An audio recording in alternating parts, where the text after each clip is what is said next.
I'm Elaine Salazar with Ampersand Art Supply.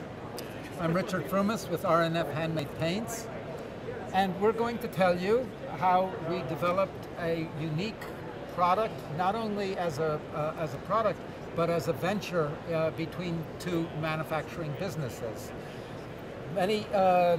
About 2 years ago, R&F developed a gesso for encaustic painting. Encaustic needs an absorbent ground, and so there wasn't one on the market, and we developed this. And about a year later, we spoke to Elaine and said, Elaine, you know, you've wanted to have a panel that you can use for encaustic. How about we get your gesso on our gesso on your panel? That's right, and you know, over the years, some people have used our clayboard products for encaustic paint, as you well know, and you've used them as well.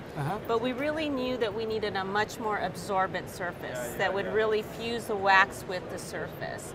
And so I thought that was a really interesting venture that you proposed to us. So and it sure seemed simple at first. It sure seemed simple at first. So we went off and we basically tried to apply the gesso, and then through that we came up with how to formulate the gesso so it was able to be used with different kinds of media, not just wax.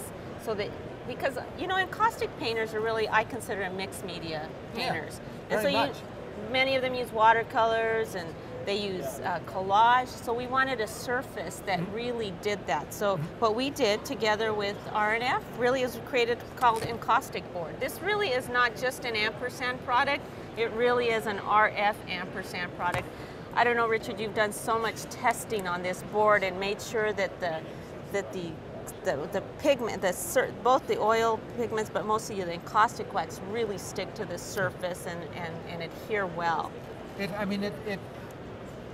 Because this was something new, we had to really go through some methods that would ensure that what artists were using was going to last and be durable, be something that they could be confident in, and so we were breaking whole new ground in doing this. Well, talking about breaking new ground, I think what was really exciting for me in working with you is, you know, I've known you for years. Yes. And I've known that you've been the pioneer of encaustic paints out there. You know, when nobody wanted to try them out in stores, you went ahead and kept making the paints and selling them to artists and I remember being at a show last year and just the incredible amount of people using encaustics, and they were all using R&F encaustic paints, and I said, what is this? It's an encaustic revolution. It's what's happening out here. So we said, Richard, let's just not stop at Encausticbord. Let's help retailers really think about how they create this new department in their stores, how they can not just be able to have the encaustic paints over here in their paint aisle and the Encausticbord over here in panels, but how do we take your tools and all the things you've developed over the years that encaustic painters use and create an encaustic center in stores? Because that's really the buzz now, and I think that's what we've decided to do together, is create an encaustic center for stores. Because up until now, it was, if it was in a store, and it took a long time to get stores to start carrying it, just for you, the same thing, with panels, with coated panels. We both came from that same kind of very small startup businesses that had to build up the very hard way, and convince people that this was a viable, desirable product.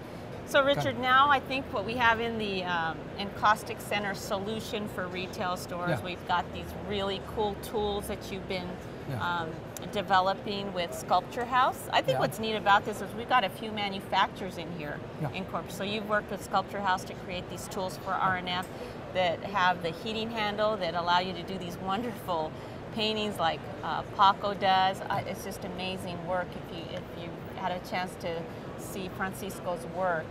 And then you're creating a whole line of brushes. Talk about the line of encaustic brushes that are going to be part of this encaustic center. Right. I mean, this is the thing is that the brushes are going to be are very much based on oil painting brushes, but they are they'll have a shorter handle. They will allow for the kind of manipulation that you do with encaustic painting as opposed to oil painting. Oil painting is usually easel painting, and it's much more gestural in its work. With encaustic painting, it's the gestural characteristics of painting are done with the heating tools, and so the brushes, when they're shorter, are work much better than for just applying the paint. One of the things that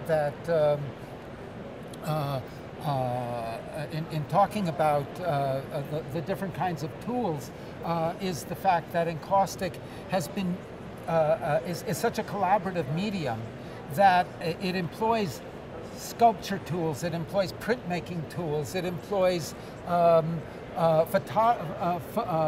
photography elements. It really it's an amazing one. And now that I've learned more about it, it's like a lot of artists use so much collage. Yeah. And so you can, on this surface, on the encaustic board, you can just keep building up layers and layers of wax.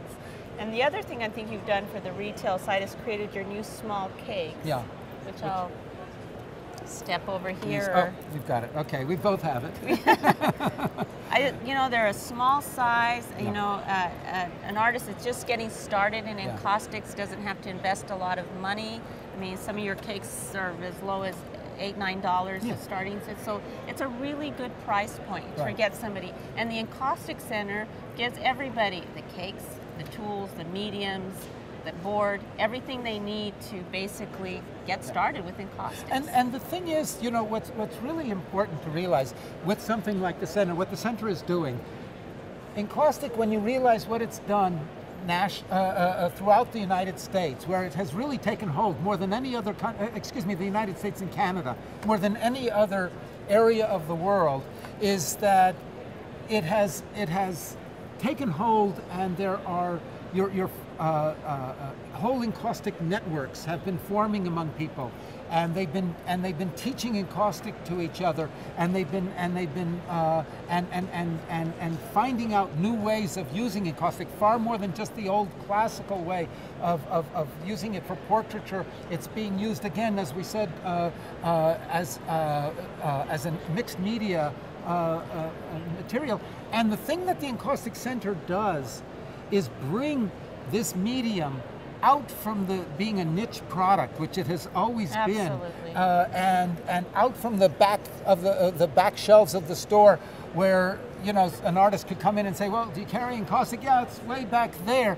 It's this exotic medium, but now it's still got all of its wonderful properties, but they're not so exotic anymore. They're becoming accepted. They're becoming demanded and mainstreamed, and the encaustic is now going to be alongside oil paint. It'll be alongside acrylic paint. It'll be alongside and because it's used with all the other mediums, disciplines, it'll be alongside sculpture. It'll be alongside printmaking, and this is the thing that's really the revolution in encaustics, and I think our collaboration is very much a part of that revolution. Absolutely. It's the fact that it's also brought three companies together, and that's really really exciting. Yeah, highly unusual, I think, in the field.